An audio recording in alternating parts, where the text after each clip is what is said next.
Before you climb higher, understand this. The mountain you are fighting is not outside you. It is built from your ego, your fear, your hunger for control, and your refusal to descend. Every man who isolates himself at the top believes he is powerful until the air runs out. This audiobook is not about success. It is about what success costs when you climb alone. Power without humility collapses. Isolation without awareness destroys. And the higher you go without wisdom, the harder you fall. This is the truth of Mountainhead. Chapter 1.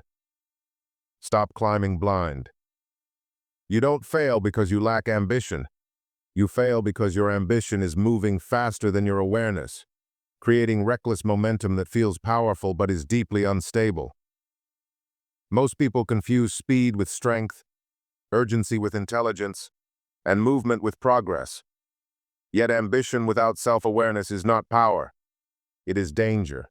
When you climb without looking, you chase titles, money, influence, and validation, without ever asking whether your character, discipline, and emotional strength can support what you are trying to reach. This is why so many people arrive at success exhausted, empty, or broken. They climbed faster than they grew. Speed without sight leads to collapse, because ego pushes you to move faster, while wisdom asks you to pause. Reflection is not weakness, it is protection. If you do not slow down to examine your motives, habits, and direction, pressure will replace structure, urgency will replace clarity, and achievement will replace growth. The mountain does not punish ambition, it punishes blindness. So stop glorifying burnout, stop mistaking motion for mastery, and start building awareness before acceleration, because the higher you climb without seeing clearly, the more violent the fall becomes. You have now slowed the climb and learned to see. Next, you must confront an even more dangerous illusion, the belief that power comes from control. Chapter 2. Power is not the same as control. Stop for a moment and ask yourself, do you want to appear powerful, or do you want to be powerful?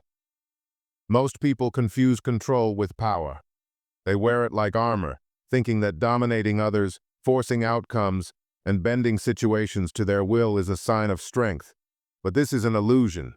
Control is not strength. It is fear in disguise. Fear of unpredictability. Fear of being exposed. Fear that if you let go of the reins, the world will fall apart. Leaders, managers, parents, even friends, all fall into this trap. They believe if they dictate every move, every decision, every word, they are secure. But here is the truth. What you try to control ends up controlling you. Think about it. Every decision you micromanage, every person you monitor, every outcome you obsess over, what does it cost you? It costs time, energy, and mental peace. You may feel dominant for a moment, but underneath, your anxiety grows. You are not free. You are trapped in the very chains you built to appear strong. Power, in contrast, is fluid. True power adapts. It responds. It bends without breaking. It does not need to prove itself. It does not shout to be noticed. It understands limits. The limits of people, of circumstances, of life itself. Power builds respect. Control demands compliance. Power attracts loyalty. Control breeds resistance. Notice the difference in everyday life. A manager who controls through fear gets obedience but no commitment. A parent who controls through rigid rules may have compliance but no trust. A friend who insists on dominating every conversation gains acquiescence, but not connection. You see the pattern. Wherever control reigns, energy is spent maintaining appearances rather than creating transformation. And here's the cost. The more you try to control, the less alive you feel. The more rigid your grip, the more brittle your world becomes. Eventually, control fractures. It fails. It snaps. And when it does, you discover the harshest truth. You were never powerful. You were merely surviving your own fear. So, what do you do? How do you transform this habit? Step 1. Recognize where you are controlling. Look at your work, your relationships, your life. Where do you insist on outcomes? Where do you micromanage? Where do you push and manipulate to ensure your safety or dominance? Be brutally honest. Awareness is the first step toward freedom. Step 2. Ask yourself why. Why do you need to control this person, this situation, this outcome? Often the answer is fear. Fear of failure, fear of judgment, fear of being irrelevant. Naming the fear dissolves half its power. Step 3. Let go, strategically. True power does not abandon responsibility, but it chooses battles wisely. It delegates, it trusts, it allows others to act, to think, to succeed or fail, and it learns from their choices without ego-driven interference. Let go without losing your authority. Let go without losing your presence. Step 4. Observe the shift. As you release control, notice the reactions. People respond. Situations evolve. Opportunities appear. The world begins to cooperate rather than resist. Power grows quietly. It is steady. It is enduring. It does not shout. It persists. Remember this phrase and repeat it until it resonates in your bones. What you try to control ends up controlling you. Say it again. Say it with conviction. Let it sink in. Power is not control. Power is presence. Power is influence. Power is freedom.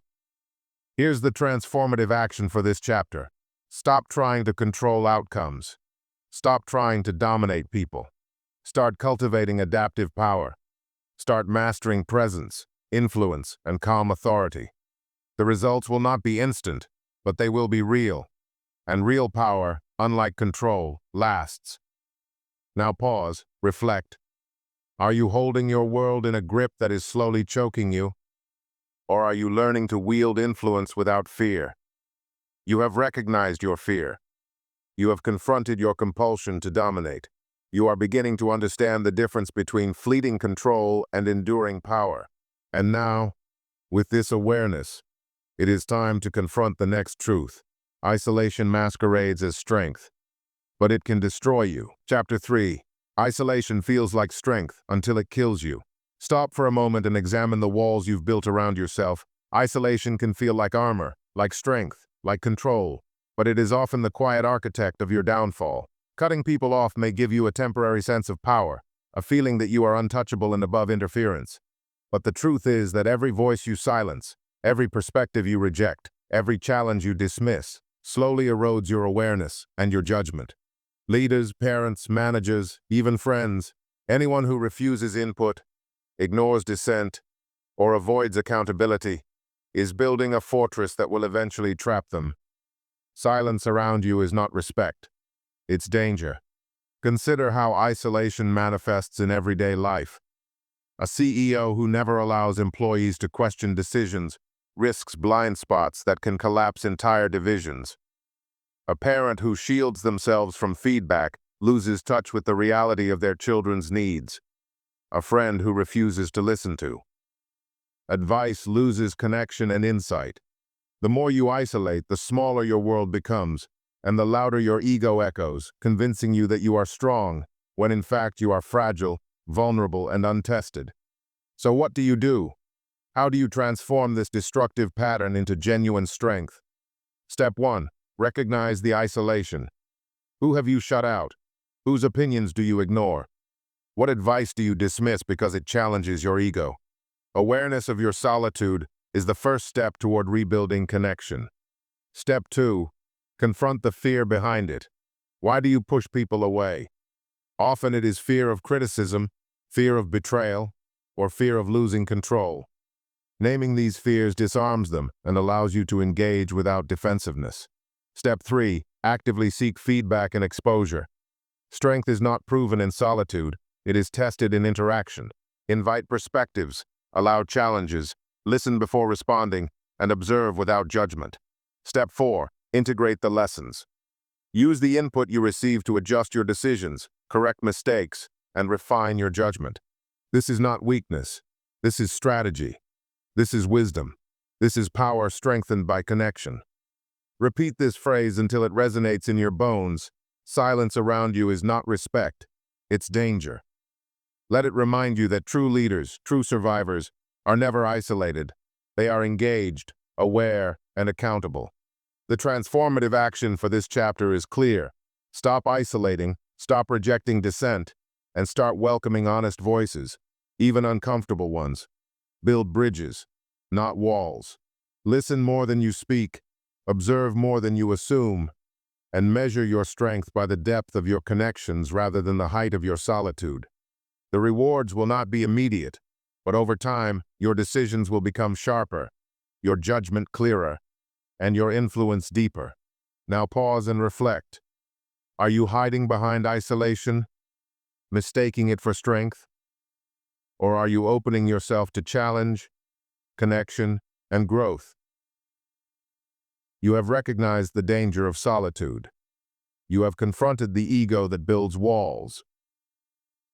You are beginning to understand that strength without connection is weakness in disguise. And now, with this awareness, it is time to examine the foundation of the mountain itself, ego, the unseen force that elevates and abandons. Chapter 4. Ego builds the mountain.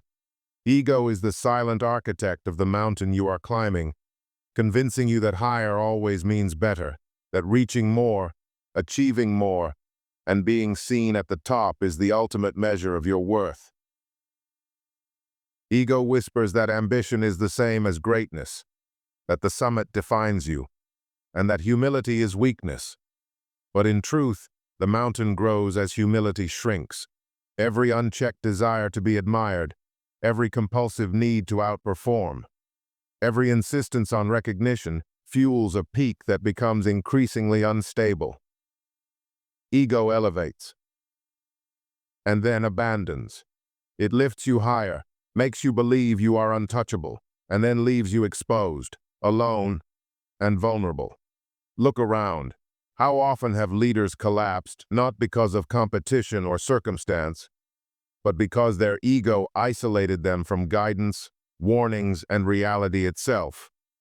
The higher the ego carries you, the thinner the air of perspective becomes. So how do you transform this dangerous force into a source of grounded power rather than self-destruction? Step 1. Recognize ego in action. Notice the moments when you insist on being right, when you crave approval, when you dismiss advice because it threatens your image.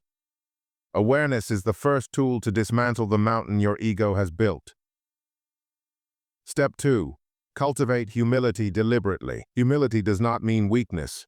It means seeing reality as it is, valuing input from others, and acknowledging that your ascent is not purely your own doing. Step 3. Test your ego with challenges that demand collaboration, patience, and restraint. Step 4. Measure your progress not by how high you climb, but by how grounded you remain as you ascend. Repeat this mantra: ego elevates and then abandons. Let it guide your choices and remind you that unchecked pride is a trap disguised as ambition. The actionable transformation for this chapter is clear. Stop allowing ego to dictate your climb. Stop mistaking altitude for strength, and start balancing ambition with humility, presence, and connection. The mountain may continue to rise, but your awareness, restraint, and grounded perspective will ensure you do not fall. Now reflect. Are you climbing blindly for admiration, or are you ascending with wisdom, humility, and guidance? You have recognized the danger of ego. You have seen how it builds a mountain that can abandon you at the peak. And now, with this awareness, it is time to confront one of the most treacherous parts of the climb, the summit itself, where thin air and isolation reveal who you truly are. Chapter 5. The summit is a dangerous place. Stop and consider the summit you are striving for. Reaching the top is not the triumph you imagine, but a place where thin air strips away illusions, silences warnings, and magnifies every weakness. At the summit, fewer voices reach you, fewer perspectives guide you, and fewer second chances exist. It is here that many collapse, not on the climb, but when they believe they are untouchable. The peak reveals who you really are, Achieving great heights without humility, self-awareness and connection exposes your blind spots, inflates your ego, and tests your resilience in ways the ascent never could. Leaders who have surrounded themselves with agreement, ambition without accountability, and isolation without reflection find that the summit is unforgiving. Mistakes that would have been minor lower on the mountain become catastrophic at the top. So how do you transform this perilous reality into sustainable strength? Step 1. Cultivate perspective before you arrive. Seek counsel, listen to warnings, and observe the environment as it truly is, not as your ego perceives it. Step 2. Measure success not by altitude, but by stability. Are your decisions grounded? Are your relationships intact? Are you connected to reality or lost in illusion? Step 3. Practice humility continuously. The higher you climb, the more you must anchor yourself in awareness, empathy, and restraint. Step 4. Prepare for descent even while ascending. Strategic retreat is not failure, it is survival, recalibration, and the wisdom to know that the mountain does not define you, but how you navigate it does. Repeat this mantra: the peak reveals who you really are. Let it guide your choices and remind you that power without humility, isolation without guidance, and ambition without grounding will expose vulnerabilities you cannot afford. The transformative action for this chapter is clear. Stop pursuing the summit blindly. Stop ignoring perspectives that challenge you, and start climbing with awareness, accountability, and measured restraint. True strength is revealed not only in reaching the top, but in how you maintain balance, perspective, and connection once you arrive. Now reflect. Are you preparing for the summit wisely, or are you walking toward exposure and collapse? You have seen the danger of the top. You have recognized that isolation, ego, and unchecked ambition are amplified at the peak. And now, with this awareness, it is time to confront a fundamental truth. You cannot dominate nature or people without consequences. Chapter 6. You can't dominate nature or people. Stop and reflect on your approach to the world. Many believe that sheer force, willpower, or domination is the path to success, but life has a way of pushing back against anyone who tries to bend it to their desire. Force works temporarily, but resistance always returns stronger, and the moment you try to control people, circumstances, or nature itself, you are engaging in a battle you cannot win indefinitely. What you fight, you feed. Every attempt to dominate others, whether at work, at home, or in society, may produce short-term results, but it erodes relationships, trust, and ultimately your own resilience. The natural world, with its cycles, unpredictability, and limits, will always reassert itself, and human beings, when stripped of agency, eventually rebel, withdraw, or respond in unexpected ways. The first step toward transformation is recognition. Where are you attempting to dominate? Where do you push harder than is sustainable? Where do you attempt to impose your will on people or situations instead of understanding and collaborating? Step 2. Embrace balance. True strength comes from working with forces, not against them. Adaptation, listening, and responsiveness create influence that lasts. Domination creates resistance that grows. Step 3. Let go of the illusion of control. Accept that you cannot predict every outcome, manage every person, or conquer every obstacle.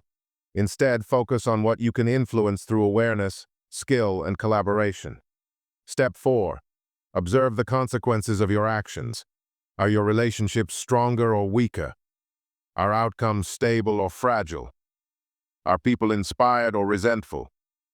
Use these reflections to recalibrate your approach, aligning power with respect, force with strategy, and ambition with empathy.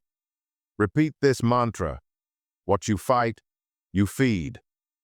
Let it guide your choices and remind you that unchecked attempts to dominate amplify resistance rather than secure victory. The transformative action for this chapter is clear. Stop trying to overpower nature, people, or circumstances.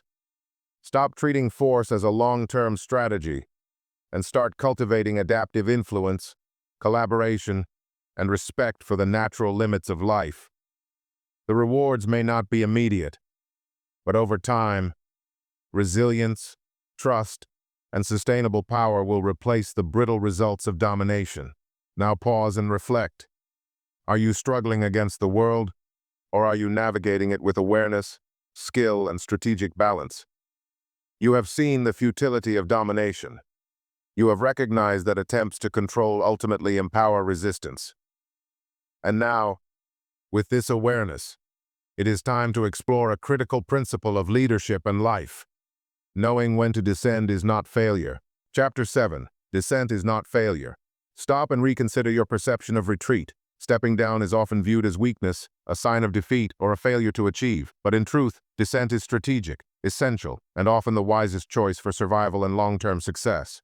Many climb relentlessly, chasing the summit without pause, without recalibration, and without regard for the sustainability of their strength, relationships, or perspective, only to realize too late that the higher they ascend, the fewer options remain. The wise know when to descend. Retreat is not surrender, it is preparation.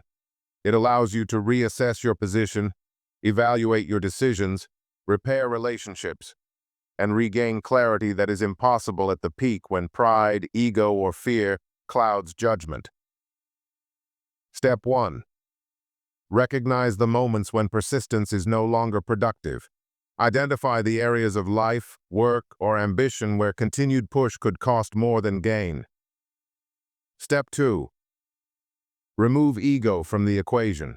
Understand that stepping back is a sign of awareness, not inadequacy, and that recalibration strengthens long-term influence. Step 3. Plan the descent with intention. Retreat strategically, maintain accountability, and ensure that you retain critical assets, relationships, trust, and integrity, while reassessing your path. Step 4. Observe and integrate lessons from the descent. Reflect on what led to the necessity of stepping down, what adjustments are required, and how to prevent unnecessary future collapses. Repeat this mantra: the wise know when to descend. Let it guide your decisions and remind you that success is not defined by relentless ascent, but by sustainable growth, balance, and the ability to respond intelligently to changing conditions. The transformative action for this chapter is clear. Stop equating stepping down with failure. Stop clinging to unsustainable heights for pride, and start embracing descent as a strategic tool for survival, learning, and recalibration. Reflect now. Are you willing to climb blindly to exhaustion, or will you master the wisdom of measured retreat? You have recognized that survival often requires stepping back. You have seen that retreat is a tool, not a flaw, and that humility and awareness make descent an act of strategy rather than shame. And now, with this awareness, it is time to explore a principle even more fundamental to enduring leadership and personal growth: the dangers of untouchability and emotional distance. Chapter 8. The cost of being untouchable. Stop and reflect on the walls you may have built around yourself. Being untouchable can feel like strength, a sign that you are above scrutiny, immune to criticism, and beyond the influence of others. But in reality, it is a dangerous illusion. Untouchable leaders lose empathy first, then reality, and the emotional distance they cultivate creates blind spots that grow into catastrophic errors. Distance kills judgment. The further you remove yourself from honest feedback, from challenge, and from authentic connection, the less capable you become of seeing the world as it truly is. Every decision made in isolation, every assumption left untested, every warning ignored amplifies risk. And yet, many continue to believe that being untouchable is a mark of mastery. So how do you transform this fatal flaw into sustainable awareness and leadership? Step 1. Recognize your distance. Identify the people, opinions, or situations you have insulated yourself from, and ask whether avoidance has made your perspective smaller, not sharper. Step 2. Restore connection. Seek out feedback, embrace dissent, and re-engage with those whose honesty challenges you rather than comforts you. Step 3. Cultivate empathy deliberately. Understand that true influence arises from understanding, not fear, from listening, not commanding, from shared insight, not solitary judgment. Step 4. Test your assumptions regularly. Allow your decisions to be scrutinized, challenged, and corrected before they harden into irreversible consequences. Repeat this mantra. Distance kills judgment. Let it remind you that isolation is never a source of invulnerability, but a breeding ground for error, miscalculation, and collapse. The transformative action for this chapter is clear. Stop insulating yourself from reality. Stop believing that untouchability is power, and start reconnecting with people, perspectives, and truths that keep you grounded. Strength is not demonstrated by separation. It is proven by engagement, empathy, and the ability to act with full awareness. Now pause and reflect. Are you rising above the world with insight, or are you floating above it with blind pride? You have seen the hidden cost of untouchable leadership. You have recognized that emotional distance erodes judgment and blinds you to reality. And now, with this awareness, it is time to confront one of the most essential principles of growth. Wisdom cannot exist in isolation. It requires exposure. Chapter 9. Wisdom requires exposure. Stop and reflect on the walls you may have built around yourself. Wisdom is not born in isolation, and growth cannot happen without exposure, vulnerability, and the willingness to be challenged. Closed systems decay. People who attempt to shield themselves from feedback, discomfort, or differing perspectives may feel secure, but they are slowly stagnating, missing the friction and interaction that refine judgment and deepen understanding. True wisdom is earned, not inherited. It comes from engagement, from testing ideas in the real world, from observing consequences, and from learning through mistakes and correction. Step 1. Identify areas of life where you have insulated yourself, where you avoid criticism, dissent, or alternative viewpoints, and understand how this has limited your perspective. Step 2. Embrace vulnerability intentionally. Seek feedback, ask difficult questions, admit mistakes, and be willing to reveal uncertainty, because exposure is the crucible where insight is forged. Step 3. Allow friction to teach you. Listen to challenges, debate ideas, and accept that discomfort is a necessary companion on the path to clarity and competence. Step 4. Integrate what you learn, adjusting behavior, strategy, and mindset according to the truths revealed through exposure. Repeat this mantra. Closed systems decay. Let it remind you that isolation breeds rigidity, blind spots, and eventual collapse, while engagement fosters adaptability, insight, and enduring strength. The transformative action for this chapter is clear. Stop avoiding challenge, stop insulating yourself from uncomfortable truths, and start seeking interaction, feedback, and honest confrontation as the tools to grow your wisdom. Reflect now. Are you hiding in the comfort of certainty, or are you stepping into the friction that reveals real insight? You have recognized that wisdom is not a solitary achievement. You have seen that exposure, vulnerability, and feedback are essential to growth, and that avoiding them invites decay. And now, with this awareness, it is time to confront the final principle of this audiobook, the ultimate choice every climber faces: to descend with awareness or be brought down by force. Chapter 10. Come down or be brought down. Stop and confront the reality of every unchecked climb, every ascent, no matter how confident, ambitious, or strategic it feels, eventually reaches a point where humility is no longer optional, and the forces of life will demand balance. The fall is optional, until it isn't. Every unchecked ambition, every ego-driven pursuit, and every isolation-fueled climb carries the risk of collapse. And the higher you go without grounding, the harsher the consequences become. You either choose to descend with awareness, humility, and strategic reflection, or life will force a descent that is sudden, painful, and destructive. Step 1. Assess the mountain you have built, the relationships you've strained, the warnings you've ignored, the blind spots created by ego, isolation, or fear. Step 2. Embrace humility actively. Understand that your value is not measured by how high you climb, but by how wisely you navigate ascent and descent, preserving integrity, insight, and connection. Step 3. Take stock of your actions and their consequences. Ask yourself where control, ego, or untouchability have created instability, and how you can recalibrate before disaster strikes. Step 4. Choose intentional dissent. Make decisions that restore balance, rebuild trust, and integrate the lessons learned from exposure, feedback, and self-awareness. Repeat this mantra: the fall is optional, until it isn't. Let it remind you that power without humility rots, strength without connection becomes weakness, and ambition without awareness is a trap. The transformative action for this chapter is clear. Stop climbing blindly.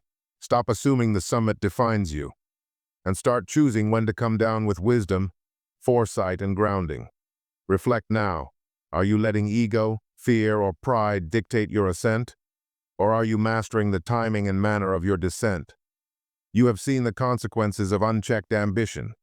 You have recognized that survival depends not on reaching the summit alone, but on understanding when and how to return safely to solid ground. And now, with this awareness, the lessons of Mountainhead come full circle.